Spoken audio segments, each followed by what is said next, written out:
It's interesting how there are millions of people in this city, every one of them unique, many of them quite eccentric. Yet we all live behind these gigantic concrete facades, totally anonymous. In this short documentary, I'm going to take you behind the facade. I'm going to show you the humanity behind the concrete. I'm going to try and rediscover the lost treasure of urban life, our eccentrics. Yeah, I just sort of wanted to check in, before I started wandering around the building with a video camera, Oh, yeah, so you're the bloke who wants to do the filming around the building? Yeah, that's right, yep.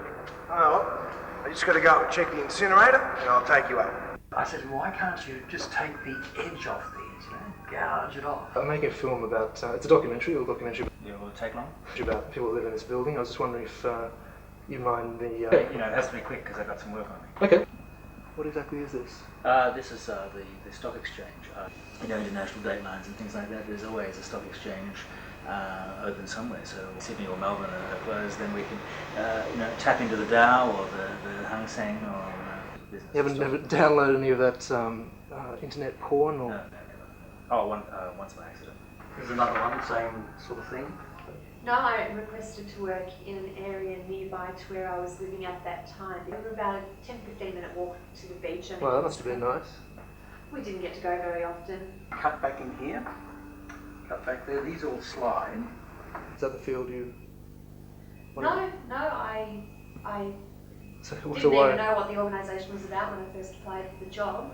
why are you vegetarian? Are you against animal cruelty or...? No, I just don't like meat. No. He was so taken with it, the guy, that he decided to do a range of it. G'day. Oh, hi. How's it going? Yeah, okay. I'm alright, actually. Do you like a beer? Yeah, thanks. And the whole point was supposed to be this kind of, documentary about the fascinating people who live in boring, ordinary urban banality. But what I've discovered is that people who live in boring, ordinary urban banality are basically boring and ordinary. So it's not going to work, Right, yeah. Well, why don't you just make some stuff up? Yeah, except, well, it's supposed to be this, kind of true life is weirder than fiction kind of thing. Oh, yeah.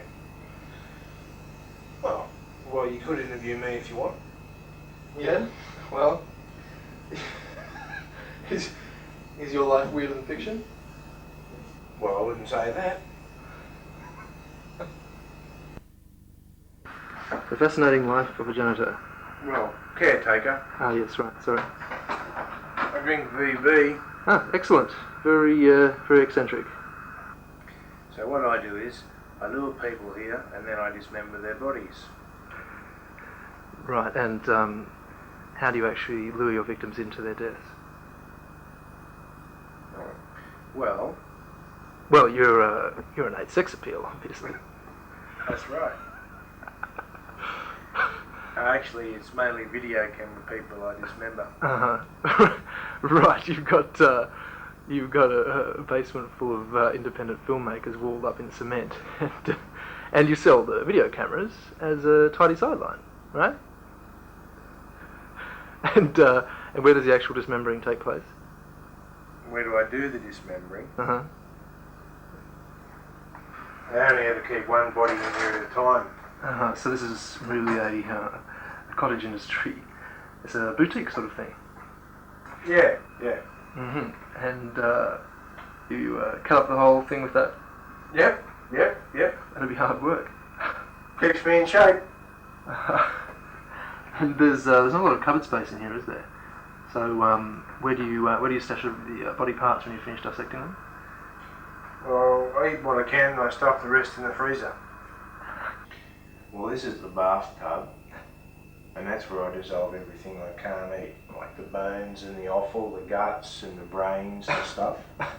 I used to use battery acid, but that's very slow. So I've got a mate of mine who works at a construction joint, and I get sulfuric acid from him. Now that is down there. That's also very handy for dissolving personal items, such as wallets and clothes and generally other things like that. Incinerator, And I put in all the coins, all the car keys, all the personal items down there. I used to toss it in any old time. It wasn't very good because the men, sometimes they come round and inspect it. So I've got to be very careful in the future to make sure that I put everything down there early in the